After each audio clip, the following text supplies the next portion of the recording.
It is cold and windy outside. It is definitely sweater weather. Hey everyone, welcome back to Project Rewild. I'm Molly. I'm a nature therapist. I also live with long COVID. And after posting the video a couple days ago about the new study linking COVID-19 to nicotine receptors and the surprising possibility of nicotine patches helping, the comments came flooding in on our YouTube channel, in our Rewild community, and with my clients and conversations I have in my non-YouTube life. So many of you had thoughtful and important questions. So today, I'm going to answer the most common ones that kept popping up. We're going to go deeper, we're going to clarify the hype, and we're making sure that you walk away with a real understanding, not confusion. So let's get cozy and let's jump in. Question number 1, should I try nicotine patches if I have long COVID? The short answer, no, not without medical guidance. Look, the study we talked about involved 4 people. 3 men, 1 woman. That's it. That is not enough to say that something is either safe or effective. And nicotine, even in patch form, can have its own set of dangerous side effects, including raising your heart rate, causing nausea or vomiting, interfering with some heart or respiratory conditions, and interacting with other medications. Plus, every person in the study was either young or middle-aged, otherwise healthy, and a non-smoker.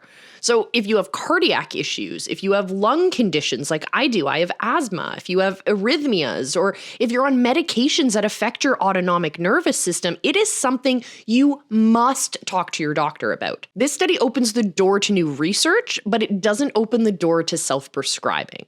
Question number 2, if smoking has nicotine, why don't smokers have better outcomes? Great question. And this is where the nuance really matters. So yes, nicotine is in cigarettes, but cigarettes also contain carbon monoxide, formaldehyde, tar, dozens of carcinogens, particles that damage your lungs, and chemicals that can trigger inflammation. Smoking harms the same systems that we're trying to support. Smoking damages, it harms your lungs, your blood vessels, that vagus nerve we're talking about, and your autonomic stability. So even if nicotine has a potentially helpful effect, smoking is the opposite of therapeutic. The study used a controlled, low-dose patch, not inhaled smoke. Question number 3, could this theory explain all long COVID symptoms?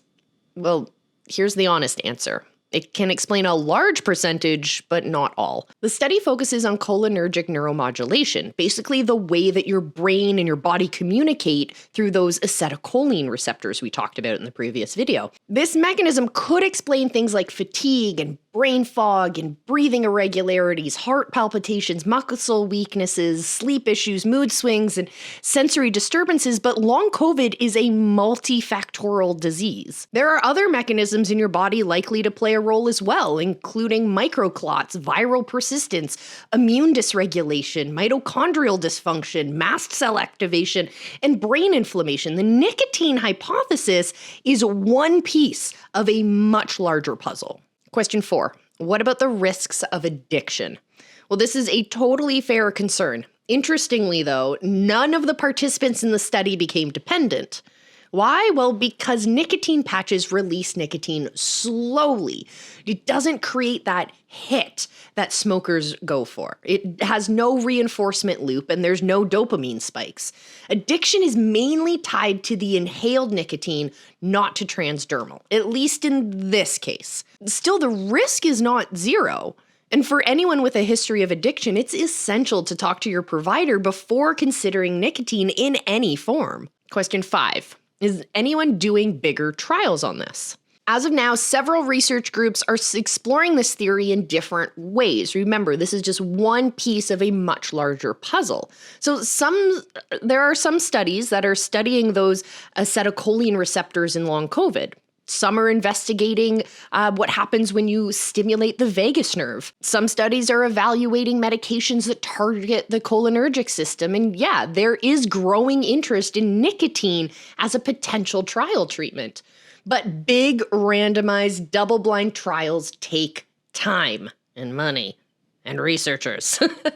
We're likely going to see this area of research grow over the next 12 to 24 months, especially because the mechanism is biologically plausible and the early signals are so compelling. Question 6. Could this be why vagus nerve exercises actually help some people? Yeah, this is one of the coolest connections. You know that in my journey, I have gone deep into the vagus nerve, or at least learning about it.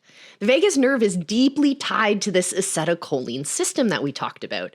It uses the same receptors to regulate inflammation and calm the nervous system. If long COVID disrupts acetylcholine signaling, then anything that strengthens vagal tone, like breath work and humming, gentle nature walks, forest bathing, cold exposure, meditation, slow movement, I could go on, might partially compensate for that disruption.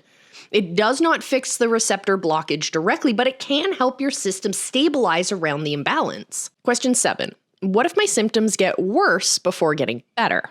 Well, in the study, there was one patient who actually felt worse temporarily, likely because nicotine displaced that spike protein, causing this brief kind of mini viremia. What does that mean? Well, it means that the immune system was suddenly exposed to a little more virus all at once and it reacted. But this is just one theory. It's not a proven mechanism. The point is, any therapeutic approach needs medical supervision, especially if you have heart disease, high blood pressure, arrhythmias, lung disease, POTS, mast cell activation, or if you're taking medications that affect your autonomic system. Question number 8. Does this mean long COVID is reversible? This is the most hopeful part of the entire conversation, my friends. If the spike protein is physically blocking receptors, and if those receptors can be cleared, then yes, at least some long COVID systems might be reversible. Maybe not overnight, maybe not with nicotine patches, maybe not with one single approach, but reversible dysfunction is a very different picture than permanent damage. And that's a reason for hope. Question 9. What should I focus on right now if I'm dealing with long COVID? Here's your core takeaway. Focus on supporting the nervous system, not forcing it. So support looks different for everyone, but for me, it looks like pacing and breath work, gentle movement, grounding practices, restorative time in nature, eating easily digestible foods, reducing sensory overload, vagus nerve practices like humming and chanting, nourishing deep sleep and kindness towards yourself. And of course, staying connected with medical support and communities who understand what you're living through. You deserve compassion, clarity, and care, not dismissal. If you want a deeper dive into the vagus nerve, the cholinergic system, or nervous system-friendly nature practices I promote, tell me in the comments and I'll make a dedicated video just for you. And as always, you're not alone in this. Your symptoms are real and healing in some capacity is possible.